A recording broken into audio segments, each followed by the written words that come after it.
بسم اللہ الرحمن الرحیم۔ السلام علیکم۔ امام احمد بن حنبل رحمۃ اللہ علیہ اپنے صاحبزادے کو شادی کی رات 10 نصیحتیں فرمائی۔ ہر شادی شدہ مرد کو ان 10 نصیحتوں کو غور سے سننا اور اس پر عمل کرنا چاہیے۔ امام احمد رحمۃ اللہ نے فرمایا کہ میرے بیٹے، تم گھر کا سکون حاصل نہیں کر سکتے جب تک اپنی بیوی کے معاملے میں ان 10 باتوں کو نہ اپناؤ، لہٰذا اس کو غور سے سنو اور عمل کا ارادہ کرو۔ پہلی دو تو یہ ہے کہ عورتیں تمہاری توجہ چاہتی ہیں، تم ان سے واضح الفاظ میں اپنی محبت اور چاہت کا اظہار کرو، لہٰذا وقتاً فوقتاً اپنی بیوی کو اپنی محبت کا اظہار دلاتے رہو اور واضح الفاظ میں بتاؤ کہ وہ تمہارے لیے کس قدر اہم اور ضروری ہے۔ اس گمان میں نہ رہو کہ وہ خود سمجھ جائے گی۔ رشتوں کو ہمیشہ اظہار کی ضرورت رہتی ہے۔ یاد رکھو میرے بیٹے، اگر اظہار میں کنجوسی سے کام لیا تو تم دونوں کے درمیان ایک تلخ دراڑ آ جائے گی جو وقت کے ساتھ بڑھتی رہے گی اور محبت کو آہستہ آہستہ ختم کر دے گی۔ نمبر تین یہ ہے کہ عورتوں کو سخت مزاج اور ضرورت سے زیادہ محتاط مردوں سے کوفت ہوتی ہے، لیکن وہ نرم مزاج مرد کی نرمی کا بے جا فائدہ اٹھانا بھی جانتی ہیں، لہٰذا ان دونوں صفات میں اعتدال سے کام لینا تاکہ گھر میں توازن قائم رہے اور تم دونوں ذہنی سکون حاصل کر سکو۔ نمبر 4، عورتیں اپنے شوہر سے وہی توقع رکھتی ہیں جو شوہر اپنی بیوی سے رکھتا ہے، یعنی عزت، محبت، پیار، شفقت، محبت بھری باتیں، ظاہری جمال، خوبصورت جسم، صاف ستھرا لباس، ظاہری حسن و جمال، خوشبودار جسم، لہٰذا تم ان تمام باتوں کا ہمیشہ خیال رکھنا۔ نمبر 5، عورت کی چار دیواری عورت کی مملکت ہوتی ہے۔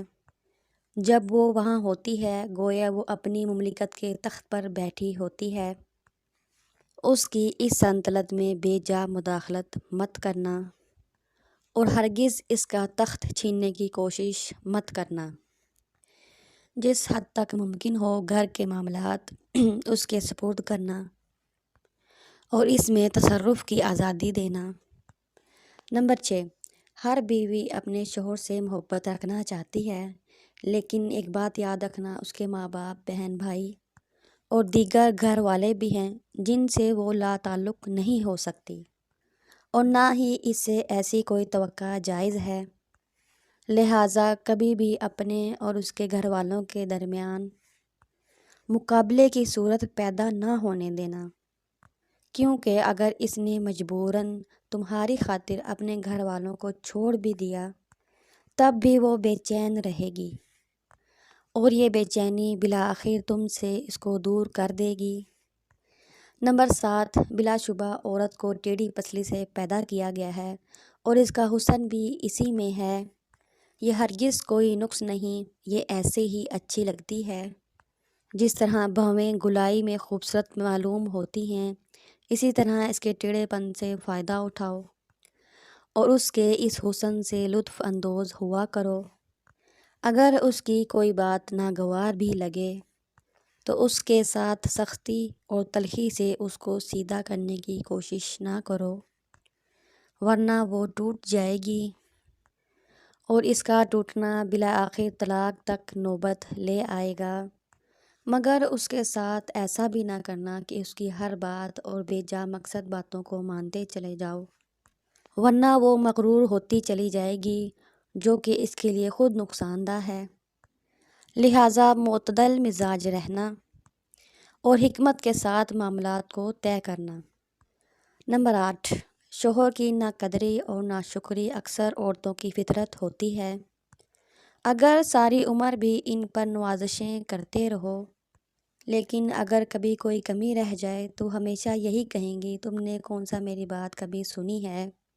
لہٰذا اس کی اس فطرت سے کبھی پریشان مت ہونا اور نہ ہی اس کمزوری کی وجہ سے کبھی محبت میں کمی کرنا۔ یہ ایک چھوٹا سا عیب ہے اس کے اندر، لیکن اس کے مقابلے میں اس کے اندر اور بھی بہت سی خوبیاں ہوتی ہیں، بس تم اس پر نظر رکھنا اور اللہ کی بندی سمجھ کر معاف کر دینا اور اس سے محبت کرتے رہنا، اس کے حقوق ادا کرتے رہنا۔ نمبر 9، ہر عورت پر جسمانی کمزوری کے کچھ ایام آتے ہیں۔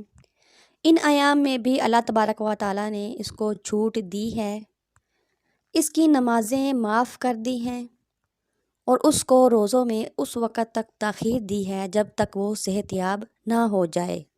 بس ان ایام میں تم ایسا ہی اس کے ساتھ مہربان رہنا جیسے اللہ تبارک و تعالیٰ نے اس پر مہربانی کی ہے۔ جس طرح اللہ تبارک و تعالیٰ نے اس پر عبادات ہٹا لی، ویسے ہی تم بھی انہی ایام میں اس کی کمزوری کا لحاظ رکھتے ہوئے اس کی ذمہ داریوں میں کمی کرو، اس کے کام کاج میں مدد کرا دو اور اس کے لیے سہولت پیدا کرو۔ نمبر 10، آخر میں یہ بات یاد رکھو کہ تمہاری بیوی تمہارے پاس ایک قیدی ہے جس کے بارے میں اللہ تبارک و تعالیٰ تم سے سوال کرے گا۔ بس اس کے ساتھ انتہائی رحم و کرم والا معاملہ کرنا۔ بیٹا شیر اپنی مادہ کے پاس سال میں ایک مرتبہ جاتا ہے، سال میں ایک مرتبہ نہیں، مہینے میں نہیں تو 15 دن میں ایک دفعہ، اگر 15 دن میں نہیں تو ہفتے میں ایک دفعہ اٹھ جاؤ۔ ویڈیو اچھی لگی ہو تو لائک کرنا، شیئر کرنا، چینل پہ نئے ہیں تو سبسکرائب کرنا۔ اگلی ویڈیو تک کے لیے اللہ حافظ۔